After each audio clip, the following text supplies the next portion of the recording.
Buenas tardes, buenas noches, buenos días, dependiendo del uso horario en que nos acompañan. Saludamos a toda Hispanoamérica, a los latinoamericanos, a todos los venezolanos que viven en cualquier rincón del mundo y les doy bienvenida a este nuevo espacio de Venezuela como problema de la filosofía al diálogo. Recuerden darle a la campanita, suscribirse, realizar comentarios y compartirlo. Hoy, desde este espacio de reflexión, nos proponemos mirar a nuestra historia reciente con la serenidad crítica que exige la filosofía, pero también con la urgencia de quien sabe que el pasado emergen enseñanzas para el futuro. Durante los próximos minutos buscaremos reconstruir desde testimonios y vivencias los 40 años de la democracia venezolana, los aciertos, los errores, las tensiones, los silencios, que de algún modo nos condujeron al derrumbe de la certeza y de las estructuras. Nuestro invitado de hoy es un protagonista de ese recorrido, alguien cuya vida política y compromiso con la sociedad ha marcado la historia de su región y de Venezuela. Hablaremos de su formación, de sus decisiones, de sus luchas dentro de la arena política y cómo todo esto ilumina los desafíos que enfrentaremos como país. Así es, hoy conversamos con un testigo privilegiado de la política nacional, alguien que ha transitado los pasillos del Congreso de la República y las oficinas del gobierno, un actor que conoce tanto la teoría de la política como la práctica cotidiana del poder. César Alejandro Pérez Vivas nació en La Grita, Táchira, en 1957 y desde joven abrazó la actividad política desde la estructura juvenil de COPEI, escalando hasta ocupar responsabilidades nacionales dentro del partido. Abogado, egresado de la Universidad Católica del Táchira, realizó estudios de posgrado en Derecho Administrativo en la Universidad Central de Venezuela. Fue diputado durante 3 periodos consecutivos en el Congreso de la República y luego en la Asamblea Nacional, espacios donde Venezuela se debatía entre promesas de modernización y desafíos estructurales. Más adelante ganó la gobernación del Táchira, desde donde enfrentó los dilemas de gobernar en un país que empezaba a experimentar profundas tensiones sociales, políticas y autoritarias. Su trayectoria también incluye la defensa de mecanismos de participación ciudadana por el referéndum revocatorio. En 2023 fue precandidato en las elecciones primarias presidenciales de la oposición, pero su camino no ha estado exento de obstáculos, inhabilitaciones políticas que tuvieron motivaciones más políticas que legales y restricciones que han generado polémica sobre la transparencia institucional en nuestro país. Todo esto hace de su testimonio un espejo donde se refleja la complejidad y crisis de la política venezolana. Hablar con alguien como Pérez Viva, lo que interesa es entender la decisión detrás de cada acción, el pensamiento que guió sus pasos y los aprendizajes que derivan de sus aciertos y sus errores. En estos diálogos pretendemos reconstruir un mapa del poder y la ética política en Venezuela, trazado por quienes lo han estado habitando desde dentro. ¿Qué significa liderar, negociar, resistir y comprometerse en un país donde las reglas cambian y las certezas se disuelven según dictan el poder despótico que nos gobierna. La intención es que desde esta mirada podamos extraer enseñanzas que nos ayuden a no repetir los mismos errores y abrir caminos posibles ante la crisis actual, sobre todo frente al régimen despótico que hoy nos somete a restricciones y tensiones que parecen interminables. Invitamos a quedarse con nosotros en este episodio. Lo que sigue es una conversación profunda donde la historia y la filosofía política se entrecruzan, donde lo personal y lo colectivo dialogan y donde cada reflexión sobre el pasado busca iluminar posibles cambios para el presente y el porvenir. Con nosotros, el invitado especial, César Pérez Vivas. Bienvenido, César. Muchas gracias, profesor José Rafael Herrera.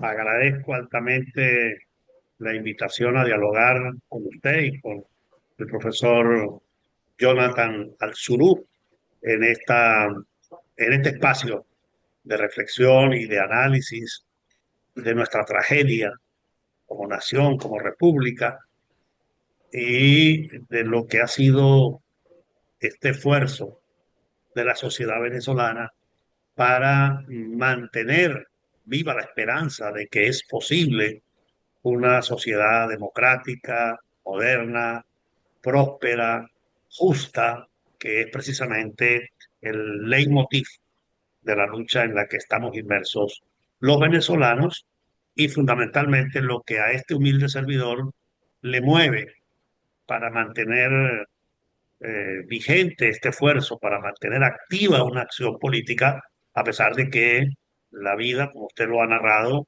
me ha dado la oportunidad y me ha colocado en momentos políticos, históricos, que han sido cruciales precisamente en este proceso político. De modo que muchas gracias por la invitación. César, quisiéramos arrancar con tu vida juvenil, con tu época de estudiante. ¿Cómo fue eso que te incorporaste al Partido Social Cristiano Copey? ¿Cuáles fueron tus motivaciones? ¿Cómo era esa época? Cuéntanos. Fíjate, Jonathan, que un amigo mío tachirense me está pidiendo que escriba algunas reflexiones o algunos comentarios sobre esa época mía en la política y sobre mi participación en el Partido Social Cristiano Copey del siglo pasado, porque hablar de Copey hoy no es igual que hablar de Copey en el siglo pasado. Así es. Ese es un tema que obviamente merece un capítulo aparte, pero entonces estos días he tenido que evocar, recordar, volver a actualizar mi memoria de mi formación política y de mi formación académica. Y es bueno que ustedes sepan que yo, como lo dijo José Rafael, nací en la ciudad del Espíritu Santo de la Grita, conocida en la región como la Atenas del Táchira. Entonces, es una ciudad donde ha habido una tradición por el estudio, por la lectura, y mi padre, que era maestro de escuela, tenía una pequeña biblioteca. Y entre los libros que habían en la casa, había una biografía de Andrés Bello escrito por un señor que yo obviamente no conocía entonces, llamado Rafael Caldera. Entonces fue la primera vez que escuché o que leía respecto de un señor llamado Rafael Caldera.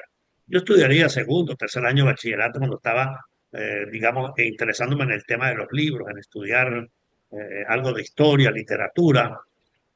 Había una época había una biblioteca llamada Biblioteca Salvat, no sé si te acuerdas, José Rafael, que Claro. todas las semanas llegaba un libro al pueblo y yo iba y lo compraba en la librería de un compadre de mi padre. Y bueno, empezaba a leer algunos de esos trabajos de entonces. Y este libro me llamó la atención porque ni siquiera por el personaje que era Andrés Bello, sino era que quien lo había escrito era un muchacho de 18 años llamado Rafael Caldera. primer nombre, primera asociación.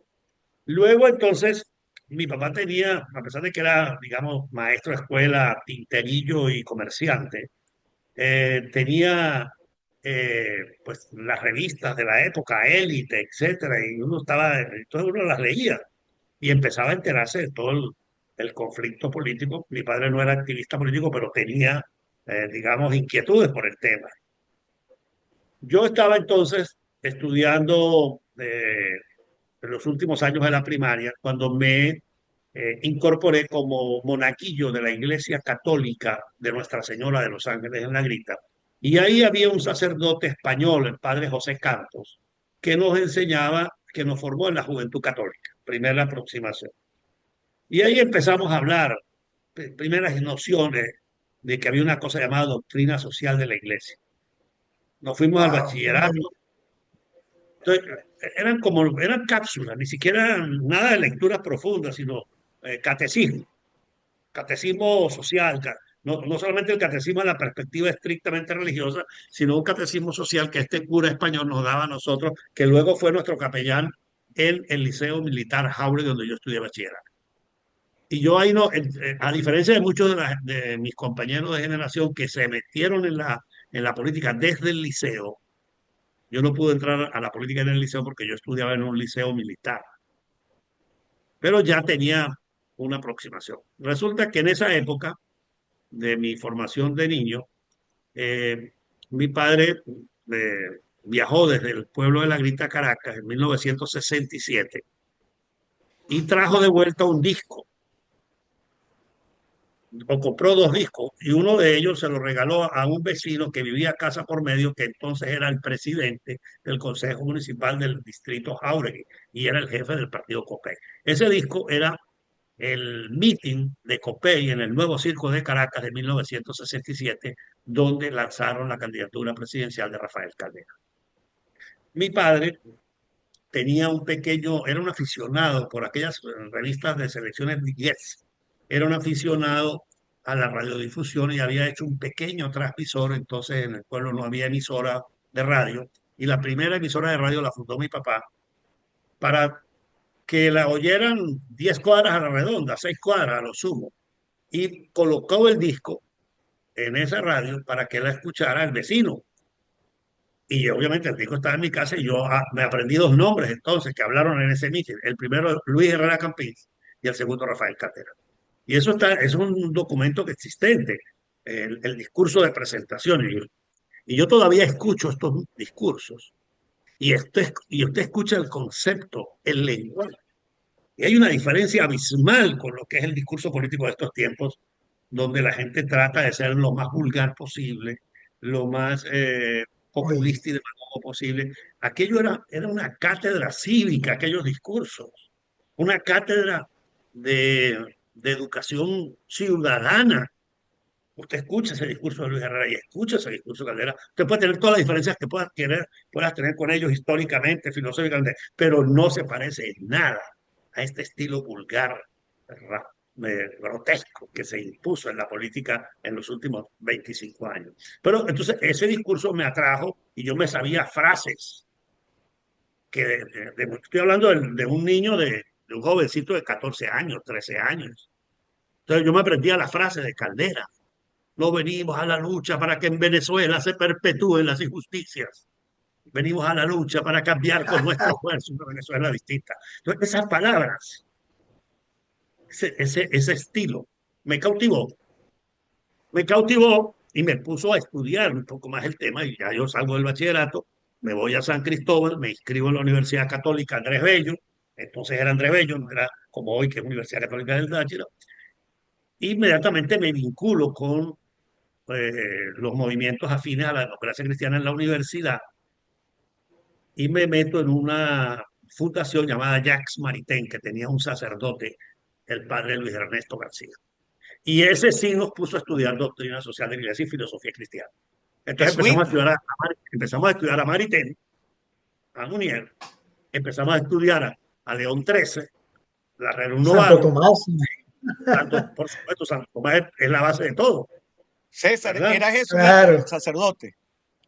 Era un cura, un sacerdote, el padre Luis Ernesto García, que fue nuestro tutor, nuestro formador. Pero de la Él, Compañía de Jesús, jesuita, ¿no? Porque no, era...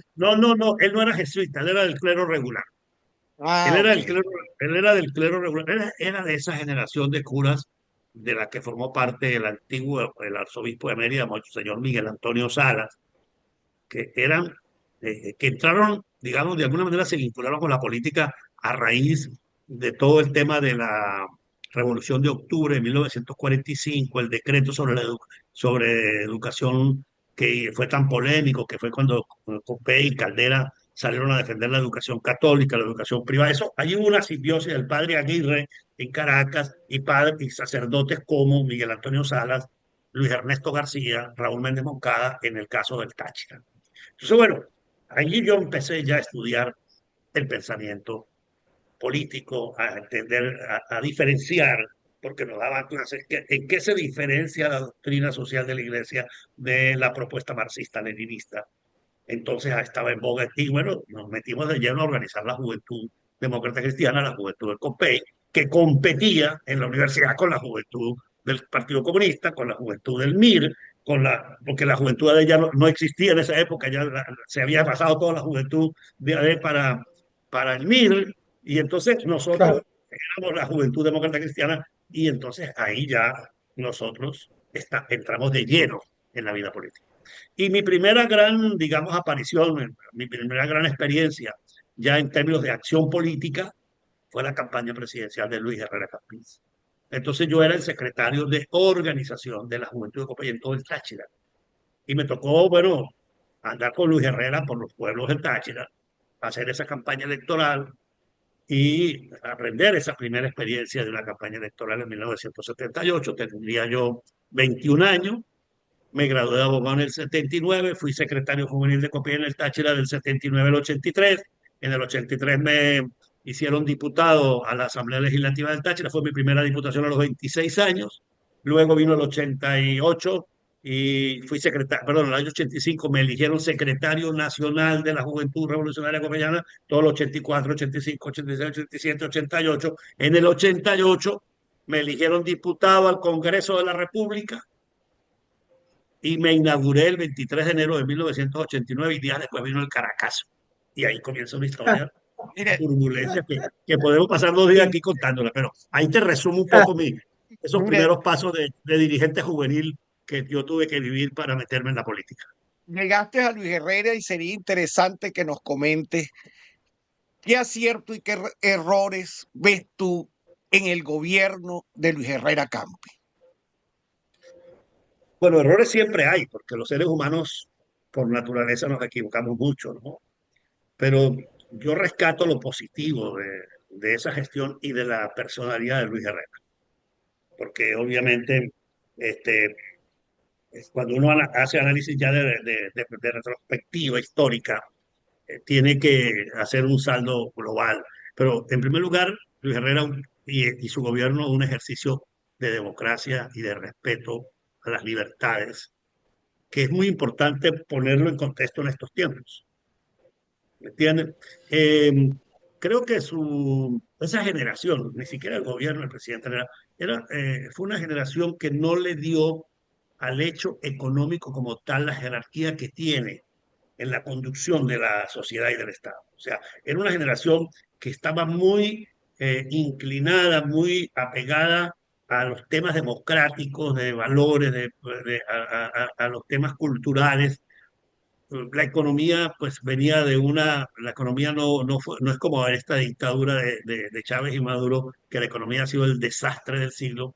La economía venía sólida desde los tiempos, desde que empezó el desarrollo petrolero, y esa generación, repito, no se levantó con una preocupación fundamental por el modelo económico como tal, una economía mixta, con mucha presencia del Estado, con respeto por la propiedad privada, pero no hubo un afán en establecer el tema del desarrollo económico. Y ahí tiene la gestión del presidente Herrera las observaciones o los cuestionamientos más severos, pero en general, obviamente hubo gente que se desvió, hubo gente que incurrió en hechos de corrupción que son hoy en día como dijo un día Rómulo Gonzalo Barros, roba gallinas al lado de todo esto que está pasando en Venezuela, pero obviamente hubo algunos casos que afectaron la imagen del gobierno, ¿no? Pero la figura del presidente Herrera es el modelo más nítido que tiene la historia reciente de Venezuela de la ética en la función pública. Un hombre Bueno, íntegro. yo lo he dicho en otras oportunidades, creo que cuando estuvimos con Nelson Chiti, eh, yo particularmente me formé desde el punto de vista estructural, es decir, culturalmente hablando, en el gobierno de Luis Herrera. Eso era una maravilla para la formación cultural, para el aprendizaje, para saber de teatro, de cine, de poesía, de literatura. Era un gobierno que permitía todas esas alternativas, ¿no? Pero fíjate, José Rafael, y has dado el clavo, la naturaleza humanista de Luis Herrera, su dimensión cultural. Exacto. Porque aunque era un presidente muy sencillo, que la gente lo conoció mucho por los refranes, por su campachanería, por su llanera, por su forma llanera de ser, abierta, humilde, era un hombre de una profunda formación cultural, Así filosófica. es. Entonces, un Sí, hombre que tuvo, el exilio lo llevó a Europa y le dio una densidad en la formación, y su gobierno fue un gobierno que hizo no solamente una gestión política muy respetuosa de la democracia, de la separación de poderes, del pluralismo político, de la tolerancia, de la libertad de expresión. Todo esto es un patrimonio, pero luego tiene el otro elemento, la dimensión cultural. El gobierno Herrera es el que más universidades logra crear en Venezuela durante 5 años. Universidades. La promoción de los liceos. No hubo un pueblo de Venezuela que no tuviese liceo, que no le hubiese llegado al liceo en aquella temporada. Y luego todo el desarrollo cultural en el plano literario, en el plano artístico, que significó el impulso a los museos, la creación del Teatro Teresa Carreño, del Complejo Cultural Teresa Carreño, así la es. noción y otro tema en la gestión pública, la continuidad administrativa. Yo era el secretario nacional yo era el secretario general de Táchira, perdón, cuando el presidente inauguró, cuando Luis Herrera inauguró el metro de Caracas. No lo inició él, pero concluyó, lo inauguró él porque le dio continuidad administrativa. Un tema que parece lógico, pero que lamentablemente eh, ha sido recurrente en la historia de Venezuela, que como el gobierno anterior o el gobierno de mi oponente desarrolló este programa, yo lo paralizo y lo desconozco. Podríamos pasar aquí horas hablando de esa historia y sobre todo después que llegó Hugo Chávez, que paró todos los proyectos de desarrollo que había en el país y cambió toda la concepción de este tipo de gestión. Entonces, yo me recuerdo que venían los jóvenes de la democracia cristiana de América Latina a Venezuela y nosotros los llevábamos a pasear para que conocieran el recién inaugurado Teatro Teresa Carreño, por ejemplo. Llevarlos a que conocieran el Museo de Arte Contemporáneo de Caracas, que estaba en su pleno desarrollo. Llevarlos a que conocieran el metro, pasearlos por Parque Central, aquella maravilla del urbanismo moderno venezolano. Y recuerdo que un amigo peruano me decía, César, Caracas es la Nueva York de América Latina. O sea, era una ciudad que estaba en un apogeo desde el punto de vista de su crecimiento arquitectónico, desde el punto de vista de su desarrollo de infraestructuras y desde el punto de vista Así es. cultural. Todo, no había orquesta famosa en el mundo que no viniese a Caracas. No había este movimiento cultural importante que no estuviese, y eso tenía su epicentro en la naturaleza humanista de Luis Herrera en su pluralismo cultural, en su visión del desarrollo. Entonces, fue realmente un periodo que le deja a la historia de Venezuela un saldo positivo. Repito, nada es perfecto. Todos tenemos gestiones. Pero cuando usted hace este balance, cuando hace una retrospectiva histórica, no hay duda que esa gestión le aportó mucho al crecimiento y al desarrollo de Venezuela entendiendo el desarrollo humano integral, no solamente el desarrollo económico. El económico es muy importante porque es el que sostiene el otro. Entonces, yo creo que esa generación, repito, el error en el cual incurrió no fue en haber seguido, en haber evaluado el movimiento de las economías, de cómo se estaban gestando y cómo se estaban produciendo los cambios mundiales para el desarrollo económico y obviamente eh, retrasó un proceso de apertura económica, de transformación económica que el país hubiese necesitado en esos tiempos, pero también la sociedad en su conjunto no estaba preparada para esto, porque nosotros venimos de una sociedad muy acostumbrada a un rol protagónico del Estado en la economía y de alguna manera eso formaba parte como de una carga cultural en todos y cada uno de los sectores políticos de la sociedad venezolana de entonces. Esa visión cambia, obviamente, con todo lo que significó pues las crisis eh, que se derivaban de la inestabilidad de los precios del petróleo, del gasto público en Venezuela y obviamente de los factores de corrupción que surgieron entonces, que repito, fueron delicados, pero que nunca, jamás tienen la dimensión de lo que ha pasado en estos últimos 20 años. Fíjate, Así estás es. dando algunas, adelantándote a lo que yo iba a preguntarte, avanzando un poco en el tiempo. Eh, ¿cómo, cómo tú interpretas el Caracazo? Ya estabas tú en tu gestión parlamentaria. Este, Yo, explícanos por qué sucedió, cuál es tu interpretación. Jonathan, yo me inauguré como diputado precisamente el 23 de enero y de enero y días después, un mes después, estábamos viviendo el Caracazo. Y fui miembro de la Comisión de Política Interior entonces que investigó el tema del Caracazo. Y yo fui parte de las subcomisiones que fuimos a los centros de reclusión a ver el estado en que se encontraban las personas que estaban detenidas por haber impulsado la violencia de aquellos tiempos. O sea, tuve una experiencia, una primera experiencia muy, muy importante, ¿no? Yo estoy absolutamente convencido de que había gasolina en la calle y hubo quienes le lanzaron bastantes fósforos para que el incendio se prendiera. No sé, con eso uso una especie de metáfora. Es decir, había un clima eh, de de angustia, de descontento en la sociedad, porque se había deteriorado la economía. La inflación estaba afectando, las finanzas públicas no estaban andando bien, habíamos tenido una caída ah, en los tiempos anteriores y sobre todo la gestión del presidente Lucinchi, que se afincó mucho en el gasto público y cuando comienza el segundo periodo de Carlos Andrés Pérez no hay liquidez para sostener, digamos, las finanzas públicas y Carlos Andrés Pérez apela a subir un poquito el precio de la gasolina, creo que era 0,25, no sé cuánto fue Sí, no medio, recuerdo medio. ahorita, medio, ¿verdad? Un medio de ajuste en el precio de la gasolina.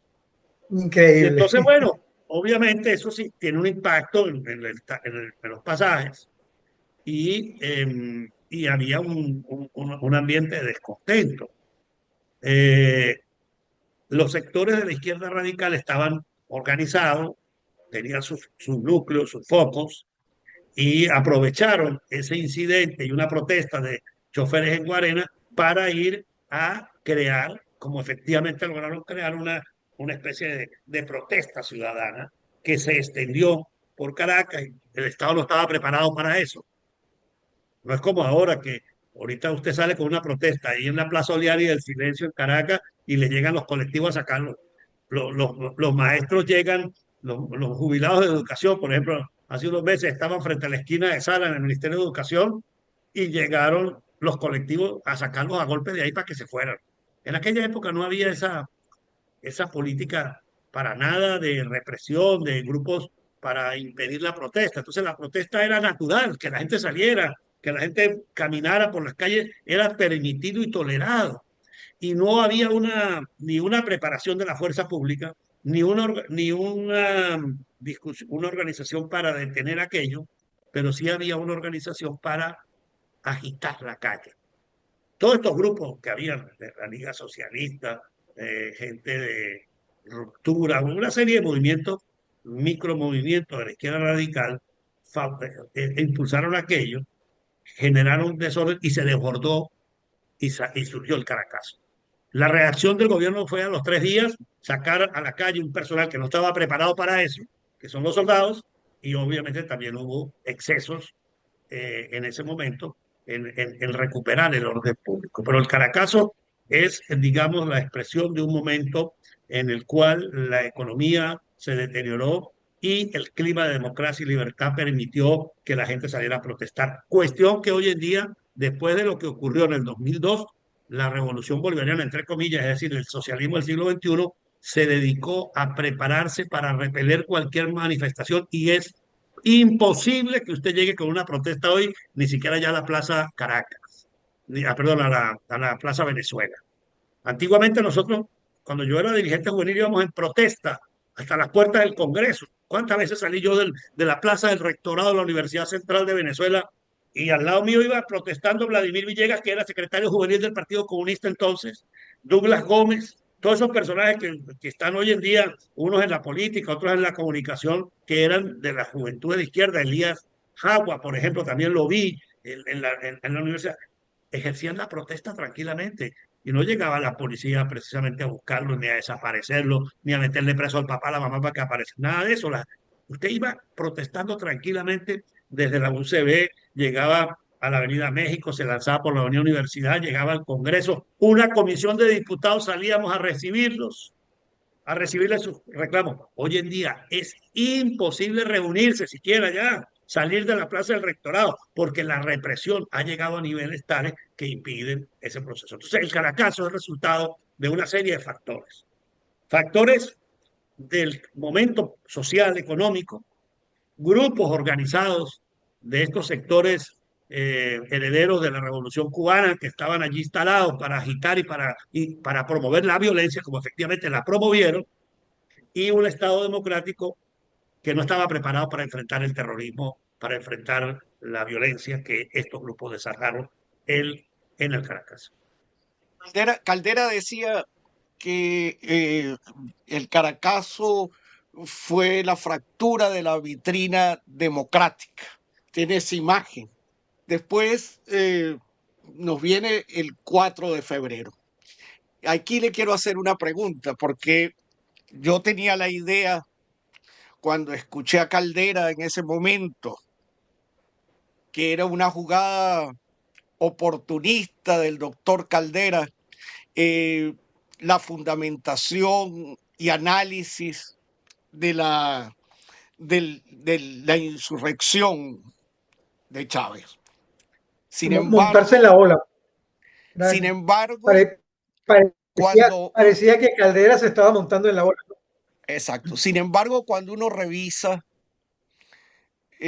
al joven Caldera de 17 años en 1933, cuando está en Roma, compartiendo con Frei Montalva a propósito de la Pax Romana, los colegios católicos, cuando uno revisa la fundación de Copey en el 46, cuando revisa el discurso del Caldera en el 47, cuando funda la Organización de Democracia Cristiana de América Latina, cuando revisa el discurso justamente que usted acaba de decir de lanzamiento de su candidatura, cuando uno revisa que la fundamentación de Copey está en los documentos de la Iglesia de León XIII, pero sobre todo de Pío XI, que es una salida a una tercera vía intermedia distinta al liberalismo y distinta al socialismo, cuando uno revisa eso y ve los discursos y escucha de nuevo el análisis de Caldera, donde hace una crítica al Fondo Monetario Internacional y a los países ricos, cuando se plantea el problema de los pobres, uno dice, ese discurso es coherente con su tradición. No digamos la parte donde criticó los considerandos, pero teóricamente se puede demostrar que ese mismo tipo de análisis venía de la tradición de la interpretación política de los acontecimientos. Sin embargo, el partido Copey para ese momento la fracción parlamentaria donde usted estaba, eh, tenía la decisión clara como acción democrática de condenar al golpe y no entrar, a mi juicio, prudentemente en las consideraciones de la interpretación del por qué podía hacerse ese golpe. En este momento, ¿cómo usted interpreta ese momento y esa participación de Caldera que condujo a algo grave, a la fractura posterior de uno de los partidos fundamentales de nuestra democracia? Bueno, Jonathan, tú me estás metiendo en un tema complejo y no fácil para un hombre como yo que está formado en esa escuela, que soy alumno de toda esa generación y de todas esas ideas. Y si, porque yo puedo decir que Caldera en ese momento fue coherente con todo lo que es su concepción doctrinaria filosófica. Es decir, las ideas centrales de la opción preferencial por los pobres, de la democracia. Ahora, el tema es que también la doctrina tiene adecuación a los tiempos, sin romper con los principios fundamentales. La forma de entender esos objetivos metapolíticos que plantea la, la- la filosofía, y en eso quizás el profesor Herrera pues, nos puede dar más bien clase a nosotros que nosotros pontificar. Pero no hay duda que, digamos, los principios metapolíticos que van más allá del hecho concreto te dan una guía, pero cada tiempo tiene una forma de implementar esos principios. Entonces, ok, el bien común, la justicia social, la democracia, la dignidad de la persona humana, que son principios fundamentales, pueden tener diversas interpretaciones y aplicaciones en el hecho económico, en el hecho de la política pública concreta. Entonces, en ese momento hay una situación, por supuesto, de pobreza, eh, de agravamiento de la pobreza, que de alguna manera le daba aliento a sectores importantes de la sociedad que querían un cambio porque se había internalizado la idea de que el modelo de gestión de la democracia estaba agotado. Y entonces desde la propia democracia hubo obviamente planteamientos para cambiar el modelo de modo que se pudiera atender la demanda ciudadana de mejor calidad de vida. Y estoy refiriéndome concretamente a la propuesta de cambio del modelo de gestión económica. El modelo de gestión económica que tuvo mucho apego a un estatismo fuerte, sin llegar a ser en la visión, digamos, marxista del Estado dueño de todos los medios de producción. No, había un dominio del Estado sobre la economía, pero había un respeto a la propiedad privada y a la empresa privada en general en Venezuela. Sin embargo, el peso para el Estado de gestionar empresas que eran deficitarias y que llevaban a una búsqueda de cambio del modelo económico era un primer tema. Eso es lo que en ese momento se bautizó como el neoliberalismo. Pero además, la falta de liquidez, la falta de recursos financieros en la administración pública llevaba a buscar financiamiento. ¿Y quién ofrecía el financiamiento? El Fondo Monetario Internacional. Y el Fondo Monetario Internacional, obviamente, como prestamista, le ponía condiciones al cliente, al prestatario que era el Estado, en el sentido de que tenía que reducir el gasto público, que tenía que tener equilibrio. Y entonces ahí había un debate que yo considero ideológico y no doctrinario. ¿Sí? Y ustedes me entienden perfectamente la historia. Pero sí, el problema de fondo estaba claro. Nosotros defendemos la democracia, defendemos el respeto a la dignidad de la persona humana. Ahora tenemos un enfoque distinto de cómo es que vamos a lograr que la democracia sea estable y que la libertad sea estable. Y Caldera en ese discurso, pues precisamente dice que con hambre los pueblos no, que la democracia con hambre no funciona y que no se le puede pedir a los pueblos que se inmolen por la democracia cuando haya hambre. ¿Me entiendes? Y por eso, pues se interpretó que no hubo un rechazo total, frontal y completo al golpe. Claro, es lógico que un político avesado como Rafael Caldera en ese momento logra y busca marcar distancia para presentar su nueva opción de poder. ¿Me entiendes? Pero no es no es una ruptura con su pensamiento, al contrario, es una coherencia con su pensamiento, pero hay una diferencia táctica, estratégica con el gobierno que estaba en ese momento en funciones. Fíjate, Fundamental. yo quisiera rescatar algo de ese periodo, sobre todo para las personas eh, que no se percatan del esfuerzo que hicieron los partidos políticos y los diputados del Congreso en rehacer nuestra democracia. Eh, la persona común considera que los cambios constitucionales de Chávez del 99, por ejemplo, el referéndum consultivo o una propuesta constituyente dentro de la Constitución, fueron creaciones de Chávez y por el contrario, obvian aquel esfuerzo bicameral parlamentario entre 1989 y 1992 que presidió Caldera, y creo que tú estabas en esa comisión de reforma constitucional. ¿Qué nos puedes Yo no comentar? tuve, Mira, yo no estuve en la comisión, pero iba muy frecuentemente a las sesiones. Por mi formación académica, por mi interés en el derecho público, en el derecho administrativo, en el derecho constitucional, pues obviamente me interesaba el tema y estaba muy atento a lo que se estaba haciendo en esa comisión, pero no me incluyeron en esa época en la mía. Eh, pero ciertamente que el país venía haciendo un debate respecto al agotamiento de los avances que significaron la Constitución del 61. Habían reclamos muy legítimos como el tema de la regionalización, de la descentralización. Los padres fundadores de la democracia no eran muy dados a favorecer esta política porque, bueno, se formaron en el concepto del país centralista. Y nosotros, los dirigentes que veníamos emergiendo de las regiones, entre esos estaba yo, que me metí en ese tema de la búsqueda de la descentralización política, de la democratización de las instituciones políticas, como los partidos. Eso fue tomando cuerpo y bueno, Caldera planteó que la solución era una reforma a la Constitución. Se creó la proyecto de reforma constitucional y ese proyecto creó conciencia de hacer cambios en la Constitución. Hubo una corriente que obviamente planteó el tema de la Asamblea Constituyente. Caldera favoreció el tema de la reforma. Ujú.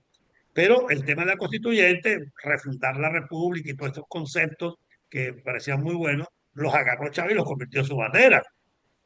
Correcto. Pero no con el objetivo de tener una constitución más democrática, de tener una mejor democracia, no. Chávez la agarró y compró la tesis de la constituyente originaria, supra poderosa por encima de todos los poderes, hasta de los principios, con el único objetivo de apoderarse del Estado como efectivamente lo logra.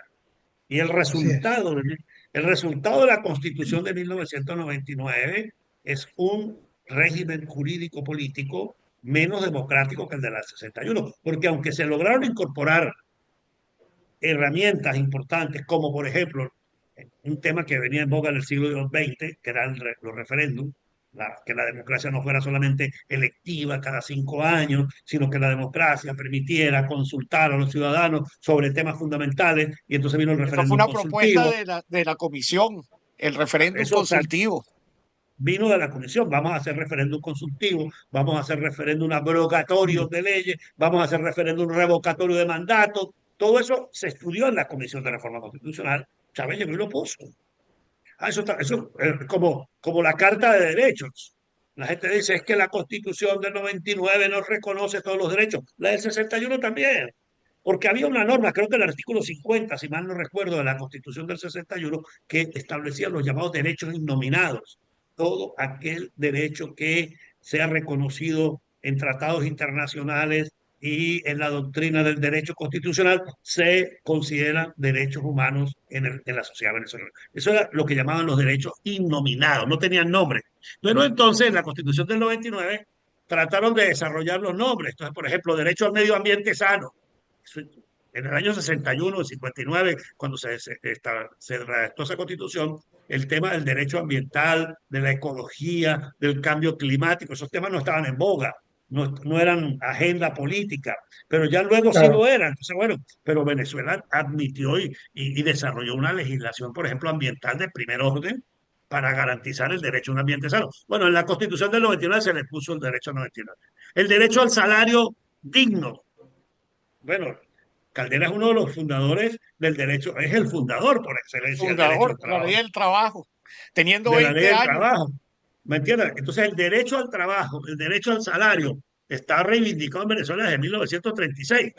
Entonces, bueno, y Caldera obviamente lo declara y lo acepta, pero luego en la Constitución del 99 le dan el tratamiento. O sea, y si usted lee la Constitución, hay derecho a ambiente sano, a la salud, a la alimentación, derecho al trabajo, y esos derechos se respetan. Hoy en día el salario no existe.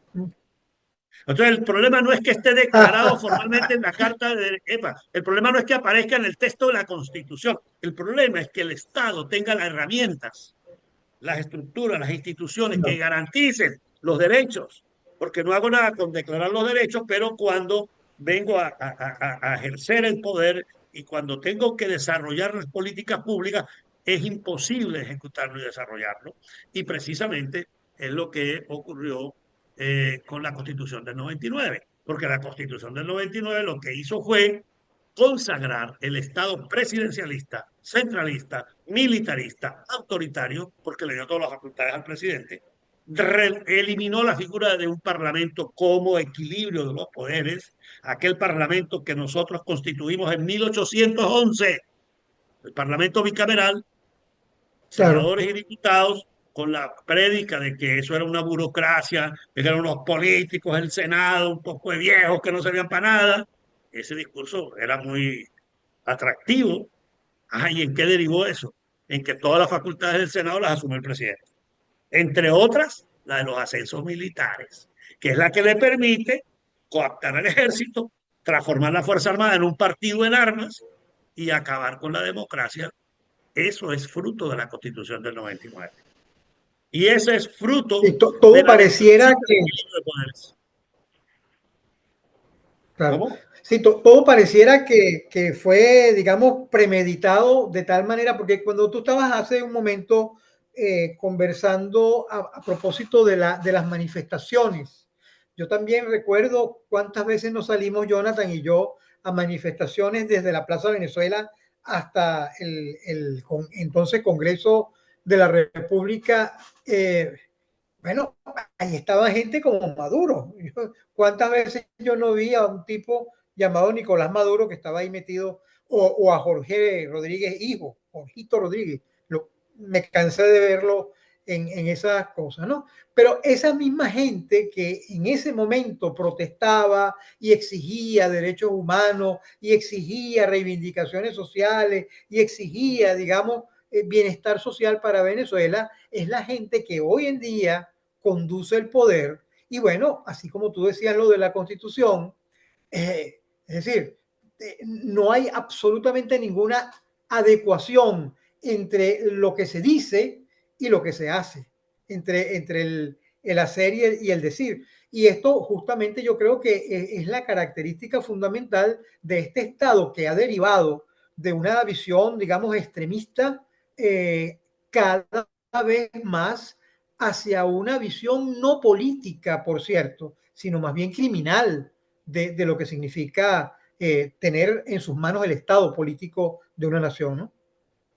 Antes de que Efectivamente. intervenga, para ya introducirnos, porque José Rafael Herrera nos ha dado como el piso para entrar en lo que seguramente nuestros oyentes quieren que hablemos. El, el deterioro de institucional de Chávez y el régimen de Maduro. El aquí y el ahora. Su palabra. El hic Bueno, et nunc. todo ese proceso constituyente nos trajo a, este, a esta situación.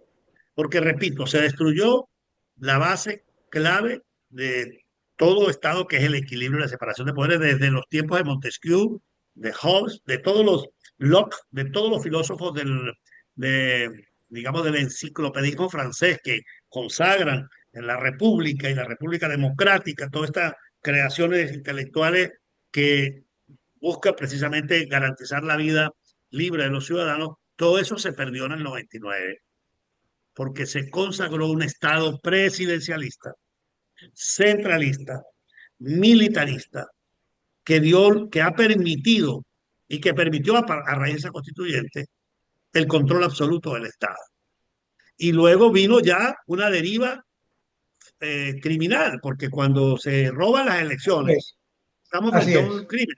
Epa, ese proceso se hizo más patético a partir del fraude o del desconocimiento a la elección de la Asamblea del 2015. Tú puedes tener discusión, por ejemplo, sobre el referéndum revocatorio del 2004. Claro que Chávez maniobró, usó el poder del Estado, alargó el referéndum un año hasta que estaba en condiciones de contarse. No fue, no fue oportuno como la ley lo ordenaba, como debió ser, como es el espíritu de la Constitución y del proyecto que estaba entonces en marcha. Entonces, llegamos a un Estado a unas autoridades que se establecen, se instalan en los aposentos del poder con el fraude a la Constitución, al ordenamiento jurídico y luego el fraude brutal sobre la voluntad ciudadana que comenzó de manera mucho más clara, nítida, en el 2017 con la Asamblea Constituyente fraudulenta que convocó Maduro, donde de acuerdo con Sparmati se elevó fraudulentamente en 1 millón de participantes que nunca fueron. Sparmati dio un Claro. comunicado denunciando que las cifras ofrecidas por el CNE no eran las correctas porque ellos habían inflado en 1 millón los participantes. Ahí ya hay un fraude, ya no solamente había un fraude técnico, jurídico, constitucional a esa figura de la Asamblea, sino que además hubo un fraude en la adjudicación, en los números, en la voluntad ciudadana, que los números no reflejaron lo que pasó. Y luego viene este gran fraude del 2024. Yo fui uno de los que tengo la satisfacción de haber insistido una y otra vez de que había que agotar esta ruta electoral, que había que mantenerse allí. No estuve de acuerdo con la abstención en el 2018, lo dejé. Hay un artículo mío en el Nacional de entonces donde explico por qué no debimos haber dejado de votar en 2018. Pero bueno, se impuso la tesis de no participar. Pero luego entonces empezamos a buscar los caminos para participar. Fuimos a la consulta en 2020, planteamos el referéndum revocatorio de nuevo en 2023, en 2022, nos planteamos hacer primaria en 2023, logramos la primaria, la historia todos lo conocen, luego vinimos a la elección del 2024, ni la ganadora de la primaria, que fue María Corina Machado, ni ninguno de nosotros que fuimos candidatos pudimos participar. Se ofreció un nombre de alguien que no estaba metido en el debate político, la profesora Corina Lloris, tampoco la dejaron participar, y se coló el nombre de un diplomático llamado Edmundo González y pudimos votar. Y el país votó. No solo votó a favor de la democracia en la persona de Edmundo González, sino que votó contra Maduro y contra lo que él representa. Entonces, Así es. obviamente, Maduro. ¿Y por qué ese empeño en robarse la confianza popular? ¿Por qué ese empeño de perpetuarse en el poder? Porque esto que antes eran unos dirigentes que usted veía en la calle, y como lo vio José Rafael Herrera, los vi yo, a todos esos personajes, ¿verdad? A Nicolás Maduro, al Gordo Barreto, me acuerdo yo bastante de él en esos tiempos, me acuerdo de Jorge Rodríguez, me acuerdo de toda esa izquierda, me acuerdo de Tarek William Saab, estudiando en Mérida, Ah, sí. me acuerdo Ah, de sí. Tarek William Saab recién llegado a Caracas, en la alcaldía de Aristóbulo Isture, defensor de derechos humanos, hoy en día convertido en el verdugo de los derechos humanos. Entonces, ¿por qué esta gente hizo esta metamorfosis?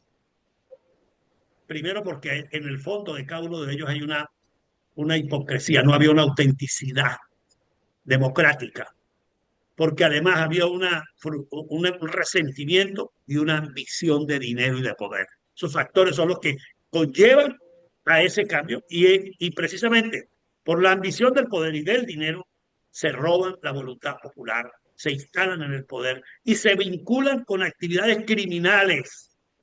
No solamente el saqueo a las finanzas públicas, que es un crimen, y los casos son, pero elocuentísimos. Desde la mano derecha de Sí, Chávez, el teniente Andrade, con 1.200 millones de dólares en los Estados Unidos. Desde los ministros del petróleo, Rafael Ramírez, Tania Leizamí, Pedro Lochea, Golicochea, no recuerdo bien el apellido. Todos estos personajes, todos son multimillonarios y eran supuestamente los que defendían a los pobres, a la revolución. ¿Me entiendes? Ministros como la señora Saer, que se robó la plata de los hospitales. Ministros como Jesse Chacón, que se robó la plata de la electricidad. Personajes como Bielma Mora y Alex Saá, que están con el negocio de los clubs. O sea, la lista es, pero para pasar aquí todo el día. ¿Me horrible, entiendes? sí. Toda esa gente, además de cometer esos crímenes, vino una cosa peor, que fue la vinculación con el narcotráfico. Y esa vinculación tiene un nombre y apellido, Hugo Chávez, que permitió la instalación en Venezuela del ELN y de la FARC. Y yo Claro. lo denuncié siendo diputado y lo denuncié siendo gobernador y tuve conflictos con ellos allá en la Asamblea. Y tuve conflictos con Chávez porque yo me denunciaba permanentemente esas instalaciones hasta que un día Chávez lo dijo en la Asamblea. Nosotros reconocemos que las Fuerzas Armadas de Colombia Revolucionaria, el Ejército de Liberación Nacional, son entidades que tienen un proyecto político que aquí es respetado. Bueno, ¿y acaso que él no sabía que esos estaban metidos hasta aquí en el narcotráfico? Y bueno, mira dónde estamos hoy en día. Donde ¿Dónde estamos hoy en estamos? día, estamos con una camarilla que dejó de ser gobierno democrático, que dejó de ser Estado democrático, que está instalado en el poder en base a la fuerza porque, y al fraude, se robaron la elección y se han establecido allí usando el poder armado de la Fuerza Armada y de los grupos paramilitares que lo sostienen. Porque además de la estructura militar, de la cúpula militar que sostiene Maduro, encabezada por Padrino, están los colectivos organizados desde los momentos en que estaban los círculos bolivarianos. Es un proceso que ha ido mutando, pero que sigue, pero que se reduce simplemente a escuadrones de la muerte armados. Actuaron el 28 de julio, mataron gente. Yo tengo gente mía de mi equipo político que fue asesinada el 28 de julio del año pasado. Este, está además el brazo armado del ELN, instalado en 6 estados de la República, más de 25.000 hombres en armas, al margen de la ley, que están allí. Entonces, esos están en el poder en función de un acto de fuerza. Entonces, dejaron de ser Estado para convertirse en una banda armada que controla un gobierno. Y obviamente, Sí, pues el mundo, yo lo escribí anoche, que escribí mi columna de esta semana que viene, y decía, los organismos formales de la comunidad internacional están incapacitados para generar una respuesta frente a este tipo de desvaríos, de desviaciones brutales. Ni la OEA ni la ONU tienen herramientas ni jurídicas y mucho menos políticas y militares para forzar el cese de una presencia criminal como esa. Entonces surge alguien que tiene más fuerza que ellos, que en este caso es el gobierno de los Estados Unidos, y los tiene allí en 3-2. Entonces aquí surge como quien dice, para el guapo salió un guapo y medio. Maduro y su camarilla son guapos para perseguirnos a nosotros, para matar a nuestra gente, para asesinar nuestros cuadros en las calles cuando salen a protestar. Son guapos para llevar a la cárcel a 2, 3 mil personas. Son guapos para ponernos a nosotros en situación de resguardo, porque yo no puedo andar tranquilamente por las calles del país, no puedo aparecer ni en un café, siquiera una panadería en ninguna parte de Venezuela porque voy a estar preso. Entonces ellos son guapos para perseguirnos a nosotros. Ah, pero ahora le salió uno que es más guapo, que tiene un poquito más que ellos. Ah, no, ellos tienen las pistolas, tienen los tanques, tienen los fusiles. Y resulta que apareció otro que tiene un poquito más que ellos. Entonces ahora Maduro se queja, invoca el derecho internacional, le manda una carta a Naciones Unidas. ¡Epa! Y usted que ahora alega el derecho, y el derecho cuando nosotros lo hemos exigido, cuando lo hemos alegado, se han burlado de nosotros, nos han aplastado. Estamos a las puertas, obviamente, de una situación de confrontación, porque este señor guapo del barrio creyó que no había otro más guapo que él y lo tienen ahí apuntado. Bueno, yo aspiro que los que tienen un poquito más que él terminen de eliminar ese estorbo ese señor salga del poder, ojalá, y salga rápido y no haya daño colateral contra nuestro país. Porque de que ese personaje representa una banda criminal, representa la negación del Estado, de la República, de la democracia, no tengo ninguna duda. Ahora, ¿será que habrá un mínimo de sensatez en alguien allí que le diga, vamos a dejar esto hasta aquí, ya fue suficiente, ya son 25 años que estamos en el poder, dejemos que este país salga por sus medios adelante y vámonos para otro lado, o van a inmolarse allá adentro y van a permitir que haya daños colaterales a gente que no debería sufrir las consecuencias de esa instalación en el poder de esta banda criminal? Yo le he dicho, yo le he comentado con Jonathan en otras oportunidades, esta gente cuando estuvo en la presidencia de la Federación de Centros Universitarios se comportaba igual y cuando hacían aquellas continuas actividades de los días jueves, yo no sé si tú te recuerdas, César, que todos los jueves del mundo estaban las calles aledañas a la Universidad Central de Venezuela en llamas. Eso era permanente. Totalmente. Bueno, eso costó muchísimo, sacarlos de ahí costó muchísimo porque se atrincheraban en la universidad. Entonces, yo recuerdo esa imagen como una especie de pequeña fotografía de lo que están haciendo ahora. Es decir, es la misma gente haciendo exactamente lo mismo, es decir, creando una situación de un caos permanente, de un daño patrimonial además, y bueno, no entregan, no hay manera de sacarlo porque, bueno, en aquella época la Policía Metropolitana no podía ingresar a la Universidad Central porque si no, la autonomía universitaria, el espacio, ¿sabes? Bueno, ahora más o menos estamos en la misma situación y ahora sí hay reclamo de los derechos humanos y todo lo demás, que ellos son continuamente violadores de dichos derechos y bueno, tenemos una situación, decía, lamentablemente bastante similar a aquella, ¿no? Y bueno, va a haber que sacarlo. Yo no creo que vayan a Es entregar, ¿no? decir, quiero preguntarte algo.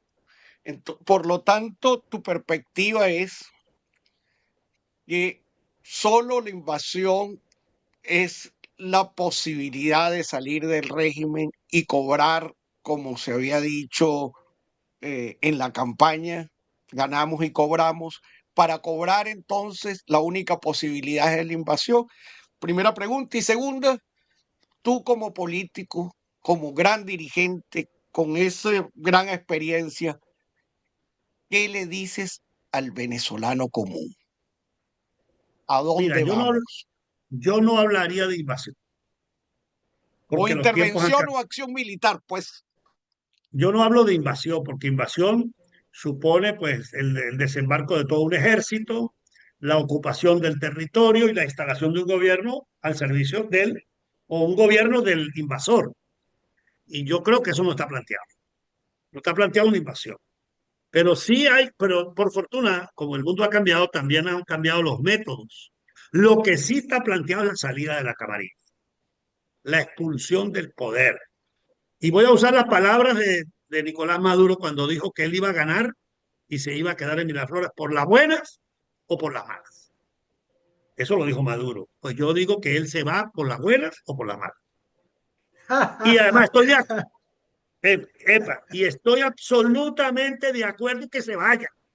Si es por las buenas, mejor porque nos hace menos daño. Pero si es por Así las malas, es. pero que se vaya. Ya son 25 años.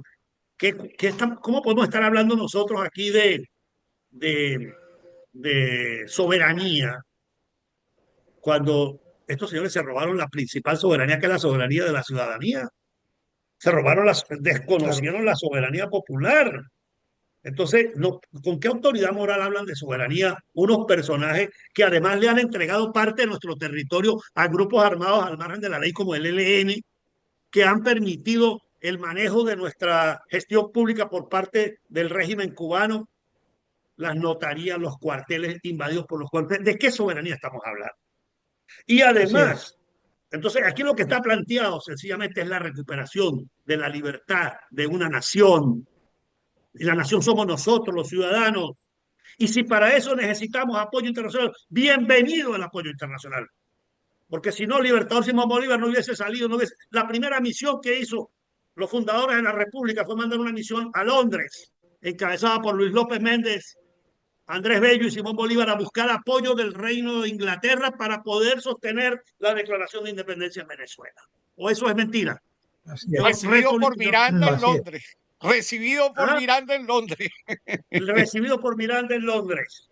Entonces nuestra historia nace Así buscando es. ayuda afuera, porque a veces llega un momento en que nosotros adentro la opresión es tan grande y nosotros ahorita estamos en una situación donde lo que tenemos es nuestra humanidad, nuestra inteligencia, nuestra capacidad de organizar al pueblo, pero nosotros estamos por una camarilla que controla una estructura de poder armado muy elevado que solo un poder superior al de ellos puede colocar bajo cintura. Entonces, no está planteada una invasión, pero sí está planteada la salida de esa banda y nosotros respaldamos la salida de la banda, que no quede duda. Así es. No, que vamos a negociar, que mire, que va a ser una invasión, que el suelo sagrado, aquella consigna de Cipriano Castro, y la leyó en estos días Maduro en un discurso y se le olvidó que el que vino a salvar a Venezuela de esa invasión precisamente fue Estados Unidos de América. Entonces, bueno, Sí. por eso es que la gente a veces dice cosas, pero su falta de conocimiento de la historia los lleva a cometer errores. Pero lo que está planteado es la salida de la dictadura, no está planteado la ocupación militar de una potencia extranjera Claro. sobre el territorio, no está planteada la instalación de un gobierno que no sea el que los venezolanos eligieron. ¿Y a quién eligió Venezuela presidente el 28 de julio del 2024? Edmundo González Urrutia. Y Así es. él es que está, el que tiene la legitimidad y hay una conducción política firme bajo la dirección de María Corina Machado, en la cual nosotros participamos y estamos en una dirección muy clara, restablecer la democracia, limpiar el país de toda esta criminalidad brutal que impide el desarrollo. Y cuando hablo de criminalidad brutal, hablo de atraco, hablo del narcotráfico, hablo de los grupos armados al margen de la ley, hablo de la necesidad de garantizar un orden interno. Maduro nos está amenazando, y ayer lo dijo de nuevo, que iba a la guerra de guerrilla, que iba a la república en armas. Es decir, nos está amenazando de que una vez que se ha desplazado del poder, él va a ocuparse de desarrollar una política terrorista desde fuera del poder, porque ahora el terror está en el poder. Y aquí yo quiero apelar a un filósofo, mi querido profesor José Rafael, que es Ignacio Ignatieff, el filósofo, el canadiense, escribió un libro que está ahorita ha estado muy de boga que se llama El mal menor, la ética Así frente al es. terrorismo. Y yo creo, sin que la sociedad venezolana se inmute, que frente a estos grupos armados es necesario aplicar una dosis de fuerza, porque el terror no lo vamos a combatir con flores.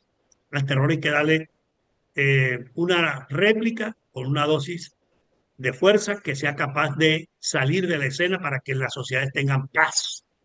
No hay derecho a que un grupo minoritario pretenda imponer su voluntad por la fuerza de las armas, como ha hecho Maduro y su camarilla en estos años. Bueno, estamos ya cerrando el programa. Nos pareció extraordinaria este recorrido. Quisiera que dejaras tus últimas palabras para nuestros oyentes, para los que están viendo el programa. Bueno, primero, unidad en la nación. Tenemos recomponer un espíritu de entendimiento nacional en el medio de las diferencias naturales que existen. Porque obviamente tenemos, digamos, especificidades, para usar una palabra de Caldera, en su libro Especificidad de la democracia cristiana. Hay visiones un poco más, digamos, más a la izquierda, más al centro, más a la derecha, pero si todos estamos dentro de un marco de democracia, pueden haber visiones respecto a temas como la economía, como la familia, como la cultura, en la cual tengamos matices o posturas diferentes, pero si todas las desarrollamos en el marco del respeto que la sociedad moderna y democrática es capaz de hacer, pues podremos construir un país verdaderamente con una convivencia civilizada, que es lo que buscamos. Y para eso vamos a iniciar una transición formal en la que se va a requerir esfuerzo, sacrificio, comprensión de la nación. Lo que está planteado para los próximos meses es el establecimiento de una transición. Salir del autoritarismo, salir del Estado criminal para ir al Estado de derecho, va a ser un esfuerzo que requerirá el compromiso de todos y nosotros estamos, digamos, los que hemos tenido un poquito más de recorrido en el deber de aportar el conocimiento, la experiencia y sobre todo de educar. Tenemos que educar nuevamente a la nación para que la sociedad pueda valorar esto. Yo, una de las cosas que aprecié cuando tuve la oportunidad de ir por primera vez a Alemania a conocer digamos, la estructura política de Alemania, y todavía estaba la Alemania federal, cuando estaba su capital en Bonn. Después tuve la oportunidad de acercarme a Berlín y ver la Alemania, la República Democrática, y luego que cayó el muro, la fusión, es observar cómo aquella sociedad que vivió aquella tragedia de Hitler y del fascismo, le puso tanto empeño a la educación ciudadana, a la educación cívica, a la educación de los valores de la vida y la democracia. Yo creo que los profesores, los filósofos, los comunicadores, la cultura que viene, y estamos hablando, volvemos al tema que hablamos cuando el gobierno Herrera, el tema cultural va a ser clave para garantizar la democracia que el país necesita.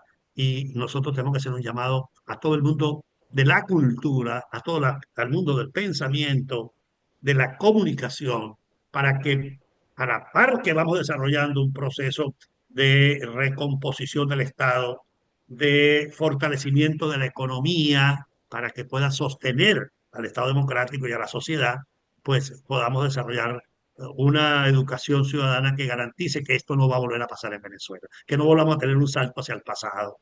Entonces, es reconstrucción institucional, reconstrucción cultural, valorativa, reconstrucción económica, y aquí yo sí creo que de la escuela mía originaria agrego la importancia de tener un buen modelo de desarrollo económico, porque una buena economía es la que puede sostener la estabilidad futura de Venezuela. Muchas gracias, profesor Oye, José Muchas Rafael. gracias, gracias, César. gracias a ti. Bueno, Muchísimas recuerden gracias darle a acá a ti. la campanita, darle me gusta, compartir este programa exquisito. No se pierdan los próximos programas. Por favor, coméntenlo, distribúyanlo, porque ha sido muy importante para comprender a Excelente. Venezuela y los retos del presente. Muchísimas gracias, César. De verdad, agradecemos mucho tu estada en este programa de hoy. Un abrazo grande. Pues, feliz Un día para abrazo. todos.